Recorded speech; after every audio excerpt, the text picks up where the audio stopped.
One of the things the Bharatiya Janata Party did in these elections is put its senior ministers, big leaders, in the battlefield in the assembly elections. One of them is Prahlad Singh Patel, Union Minister, Member of Parliament from Damoh. He's beaten Lakhan Singh Patel of the Congress and Mahesh Chaudhary of the BSP. And if the BJP is looking at a generational change beyond the Shivraj Singh Chauhan generation, then Prahlad Singh Patel, now the MLA from Narsinghpur, is one of the faces the BJP will be looking at very carefully. Patel साहब, स्वागत है आपका India today पर।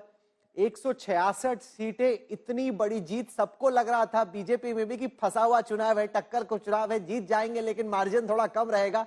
यहां तो आपने ऐसी धुआंधार batting की है कि कांग्रेस को मध्य प्रदेश में कहीं का नहीं छोड़ा आपने।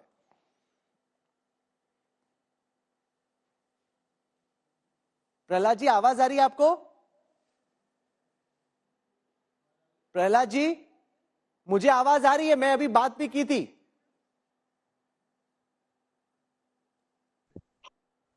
प्रहलाद जी, आवाज आ रही है आपको? प्रहलाद जी, आवाज आ रही है आपको? आप लाइव हैं इस वक्त इंडिया टुडे टीवी पे।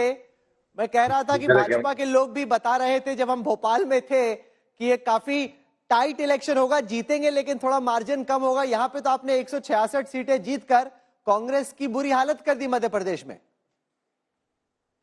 जी, मैं कह रहा हूं कि इतनी ज्यादा सीटें आपने ले ली, क्या आपको लगता है कि जितना आपका खुद का अनुमान था उससे ज्यादा है ये? नहीं, मैं पहले दिन से कह रहा था कि 2003 मुझे 2023 में रिपीट होते दिख रहा है।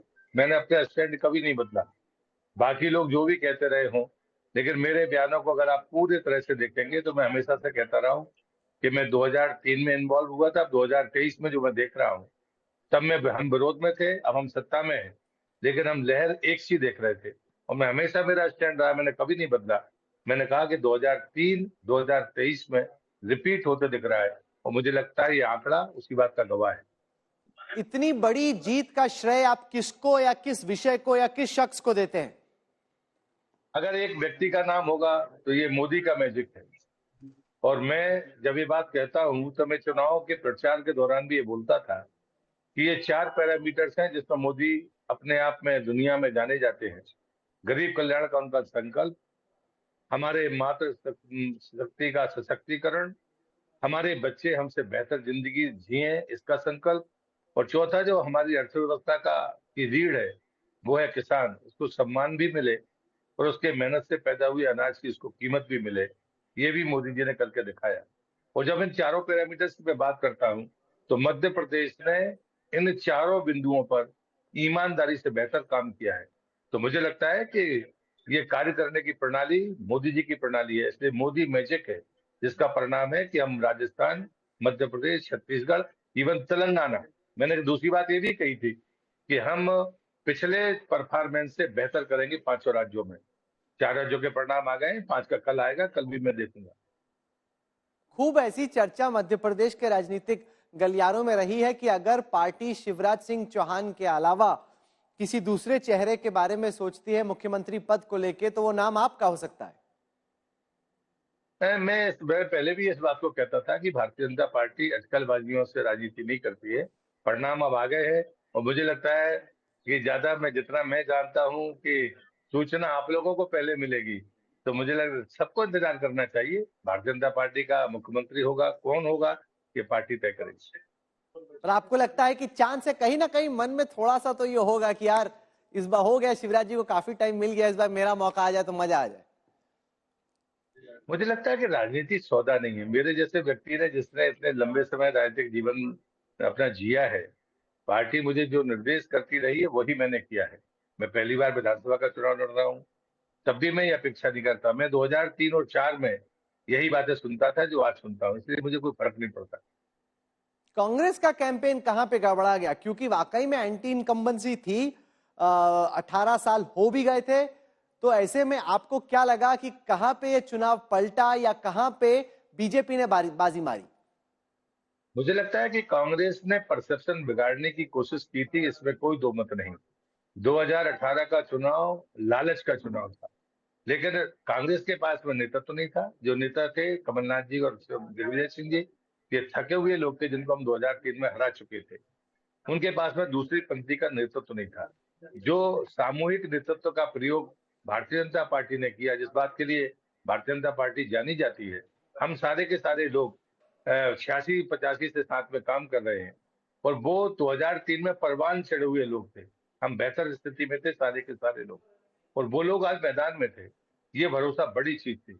तीसरी बात है कि जो मोदी जी की कार्य प्रणाली है, जो वो कहते हैं वो करते हैं, ये भरोसा बड़ा भरोसा है। तो जो बातें मैंने आपको कही है वो पिलर्स, वो बड़े पिलर्स हैं, जिसने जातिवाद को भी खत्म किया, और इस बूढ़े नेतृत्व की बात पर किसी ने विश्वास नहीं किया। और ये सिर्फ मध्य प्रदेश में नहीं हुआ, आप देखिए कि ओवरऑल चाहे राजस्थान हो, मध्य प्रदेश हो, छत्तीसगढ़ हो, या इवन तेलंगाना, हम सब जगह पर मोदी जी के प्रति भरोसे को स्पष्ट रूप से देख पा रहे हैं। 2024 के चुनाव पर इस नतीजे का क्या असर पड़ेगा आपके विचार में? इतनी बड़ी जो हिंदी हार्टलैंड स्टेट्स में भारतीय जनता पार्टी की जीत हुई है, क्या आपको लगता है कि इससे 2024 के लिए भाजपा का रास्ता और साफ और आसान हो जाता है? भारतीय जनता पार्टी 2024 में पिछले आंकड़े से आगे जाना चाहती है, और ये जो तीनों राज्यों में विजय का मतलब है कि कांग्रेस जो झूठ और भ्रम को फैलाती है या फैलाना चाहती थी या कोशिश कर रही थी, वो बेनकाब हुई है। और इसलिए मुझे लगता है कि मोदी जी जिस रास्ते पर भारत माता को यशस्वी बनाने के लिए, ऊंचाइयां पहुंचाने के लिए काम कर रहे हैं, उस में और गति मिलेगी, और हम ताकत के साथ अपने पिछले ही रिकॉर्ड को तोड़ने का काम करेंगे, ऐसा मेरा विश्वास है। I want to show Prahlad ji, I'm sure he's already seen it, and our viewers, the vote share numbers. Prahlad ji, अगर आप वोट शेयर देखें मध्य प्रदेश का, तो पिछली बार बहुत कड़ा मुकाबला था। अब की दफा 9% का बीजेपी को एडवांटेज है। जब बाइपोलर इलेक्शन रहती है उसमें 9% का एडवांटेज। कुल मिला के 230 सीटों में से 186 सीटों पर भाजपा का वोट शेयर 40% से ज्यादा रहा, यानी कि कुछ ही सीटों को छोड़कर लगभग बाकी सारी सीटों में भाजपा ने बहुत कड़ी चुनौती दी है। जहां पे कांग्रेस जीती भी है वहां पे भी वो कम मार्जिन से जीती है, जबकि बीजेपी लगभग हर सीट पे बहुत स्ट्रांगली लड़ रही थी। भारतीय जनता पार्टी का लक्ष्य है कि हम 50% से ज्यादा वोट हासिल करने की तरफ आगे बढ़े। हमारा पन्ना प्रमुख से लेकर तमाम जो व्यवस्था है, जो कार्य प्रणाली है, वो इसी बात का लक्ष्य होकर करती है कि हम 50% से ज्यादा वोट हासिल करें, अपने कार्यों के साथ विश्वास मतदाता के मन में पैदा करें, ताकि हम लोकतंत्र में 50% वोट जिसके पास होगा वो चुनाव जीतेगा। और इसलिए मुझे लगता है कि हम काम करते हैं, साथ में संगठनात्मक तरीके से हमारी ये कोशिश भी होती है कि वो वोट में तब्दील हो और ये वोट प्रतिशत 50% से ज्यादा हो। तो मुझे लगता है कि उसमें हमने अचीव करने में इस बार 80% अगर हमने सफलता अर्जित की है, तो अगले चुनाव में हम चाहेंगे कि 100% हम 50% वोट शेयर लेने के बारे में सोचें। ये रहा स्क्रीन पे 23 सीटें ऐसी है जहां पे कांग्रेस का मार्जिन आपसे 5% ज्यादा है। तो अगर ये कुछ सीटें आ जाती तो 23 सीटें लगभग और 164 के ऊपर संभवतः भाजपा की हो सकती थी। ये नैरो विन से कांग्रेस जीत रही है।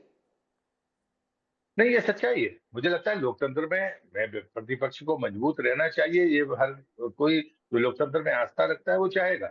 लेकिन संगठनात्मक दृष्टि से अगर हम अच्छे काम कर रहे हैं, हमारे कार्यकर्ताओं की साख है, उनका परिश्रम है, उसके काम करने का तरीका अच्छा है, तो हमारा लक्ष्य ही रहेगा कि हम जहां पर भी हम वोट शेयर लें वो 50% से ज्यादा हो। आप जुड़े हमारे साथ प्रहलाद जी, बहुत बहुत शुक्रिया एंड मेनी कंग्रेचुलेशंस।